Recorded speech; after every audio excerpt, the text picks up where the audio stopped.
नमस्कार, आप देख रहे हैं न्यूज इंडिया एक्सप्रेस और मैं हूं आपके साथ हिमांशी उपाध्याय। एक कहावत है कि हर संत का एक अतीत होता है और हर पापी का एक भविष्य। हाथरस में 121 मौतों के जिम्मेदार बाबा नारायण साकार हरि उर्फ भोले बाबा उर्फ सूरजपाल सिंह जाटव का भी एक अतीत है। उसके अतीत में ऐसी काली कहानियां छुपी हैं जिन्हें सुनने और जानने के बाद ये हैरानी होती है कि आखिर यूपी पुलिस का एक मामूली सा कांस्टेबल अचानक एक रोज इतना बड़ा और महाप्रतापी बाबा कैसे बन गया।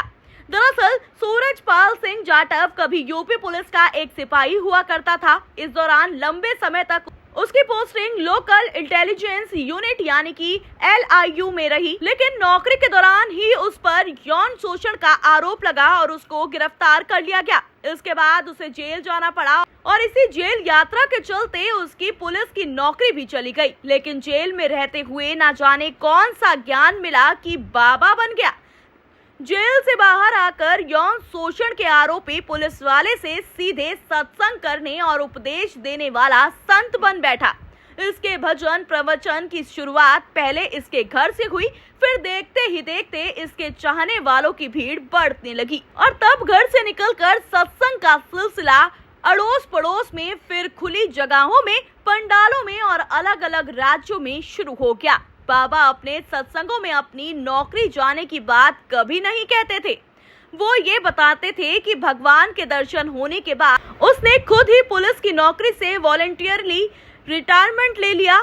ऐसा नहीं है कि भोले बाबा के नाम से मशहूर सूरजपाल सिंह जाटव पर सिर्फ यौन शोषण का एक FIR ही दर्ज हुआ था, बल्कि सच्चाई तो ये है कि उसके ऊपर अब तक 5 मुकदमे दर्ज हो चुके हैं। इनमें एक एक केस उत्तर प्रदेश के आगरा, इटावा, कासगंज, फर्रुखाबाद और राजस्थान के दौसा में दर्ज हुआ है। बाबा को जानने वाले बताते हैं कि जेल से बाहर आने के बाद उसने लोगों से ये कहना शुरू कर दिया कि उसे भगवान का साक्षात्कार हो गया है। उसके आशीर्वाद से लोगों के दुख दूर हो सकते हैं, लेकिन वो दूसरे बाबाओं की तरह भगवा वस्त्र नहीं पहनता और ना ही उनकी तरह बाल और दाढ़ी रखता, बल्कि इसके उलट वो हमेशा सफेद सूट में ही नजर आता और यही शायद उसकी एक USP यानी कि यूनिक सेलिंग पॉइंट भी बन गई। इसके बाद बाबा ने लोगों के बीच अपनी पैठ बनाने की शुरुआत कर दी। उसके चाहने वालों में गरीब और कम पढ़े लिखे लोगों की तादाद ही ज्यादा है। उन दिनों बाबा के घर के बाहर एक हैंडपंप हुआ करता था। बाबा ने उसके पानी को चमत्कारी बताना शुरू कर दिया और लोग उसी हैंडपंप का पानी पीने के लिए दूर दूर से आने लगे। इसके बाद बाबा ने जहाँ जहाँ आश्रम बनाए या जहाँ जहाँ भी उसका ठिकाना होता वहाँ हैंडपंप जरूर लगा देते। भक्त हैंडपंप का पानी पीकर खुद को धन्य समझने लगते। बाबा को जानने वाले पंकज ने बाबा से जुड़ा एक वाक्या बताया। उनका कहना है कि भोले बाबा उर्फ सूरजपाल सिंह जाटव की अपनी कोई संतान नहीं है। उसने अपनी भतीजी को गोद ले लिया था। कुछ समय बाद उसे कैंसर होने की बात सामने आई। एक बार जब बाबा सत्संग से लौट कर आए तब तक उनकी गोद ली हुई भतीजी की मौत हो चुकी थी। तब बाबा के अनुयायी उनकी बेटी का अंतिम संस्कार नहीं करने देना चाहते थे, लेकिन उन्हें यकीन था कि बाबा अपने चमत्कार से अपनी बेटी को ठीक कर देंगे। बल्कि कुछ तो दावा कर रहे थे। बाबा ने अपनी बेटी को ठीक भी कर दिया है। इसके बाद वहां हंगामा शुरू हो गया। आखिरकार कहानी में पुलिस की एंट्री हुई और अनुयायियों पर लाठी चार्ज कर बाबा को गिरफ्तार कर लिया गया। हालांकि बाद में इस मामले में बाबा बरी हो गया। 58 वर्षीय सूरजपाल सिंह जाटव कासगंज जिले के बहादुर नगर गांव के एक दलित परिवार से है, जो हाथरस से लगभग 65 किलोमीटर दूर है। इस गांव की प्रधान नाजिस खानम के पति जफर अली ने बताया कि वो शादीशुदा हैं, उनके कोई बच्चे नहीं हैं। पुलिस बल छोड़ने के बाद उन्होंने अपना नाम भोले बाबा रख लिया था, जबकि उनकी पत्नी को माता श्री के नाम से जाना जाता है। उनका परिवार संपन्न था। वो 3 भाइयों में दूसरे नंबर के थे।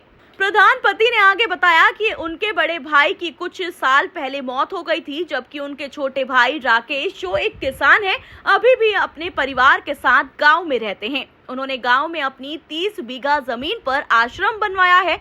दूसरे जिलों और यहां तक कि राज्यों से भी लोग उनका आशीर्वाद लेने आश्रम आते हैं।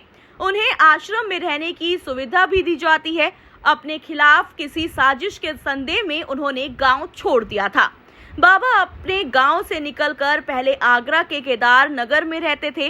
बाबा के पड़ोसियों का अपना अलग ही दर्द है। उनका कहना है कि बाबा अब अपने पुराने मकान में नहीं आते। यहां आए हुए उन्हें 15 साल हो चुके हैं, लेकिन इसके बावजूद बाबा के भक्त उनके पुराने मकान में हाजिरी लगाते हैं। भक्तों की भीड़ से अक्सर उनके घर के पास की गली बंद हो जाती है। कई बार प्रोग्राम के बाद पड़ोसियों की बाइक और छोटी मोटी चीजें चोरी में भी चली जाती हैं। हालांकि केदार नगर का ये घर हर हफ्ते 2 दिन सिर्फ कुछ ही घंटों के लिए खुलता है। घर खोलने के लिए बाबा के लोग आते हैं।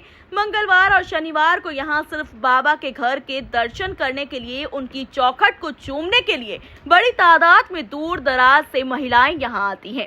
उनके गांव वाले बताते हैं कि बाबा की पत्नी का नाम कटोरी देवी है, लेकिन उनके साथ सत्संग में सिंहासन में उनके बगल में बैठने वाली महिला उनकी पत्नी नहीं बल्कि मामी है। बाबा के रिश्ते अपने भाई के साथ ही ठीक नहीं है, इसीलिए वो अब अपने गांव भी नहीं जाते। फिलहाल उनके भक्त उत्तर प्रदेश के अलावा उत्तराखंड, हरियाणा, राजस्थान और दिल्ली के अलावा देश के दूसरे हिस्सों में भी मौजूद हैं, जो सत्संग में आशीर्वाद लेने पहुंच जाते हैं। फिलहाल हाथरस वाले हादसे के बाद एफआईआर तो दर्ज हो गई है, लेकिन एफआईआर में बाबा का नाम नहीं है। एफआईआर में नाम न होने के बावजूद हादसे के बाद से बाबा फरार यानी कि गायब है। तो अब आप ही बताइए हमें कमेंट करके कि आखिरकार हाथरस का ये जो कांड हुआ है, इसका जिम्मेदार कौन है। हमें कमेंट जरूर करिएगा। तमाम जानकारी के लिए आप जुड़े रहे हमारे साथ। धन्यवाद।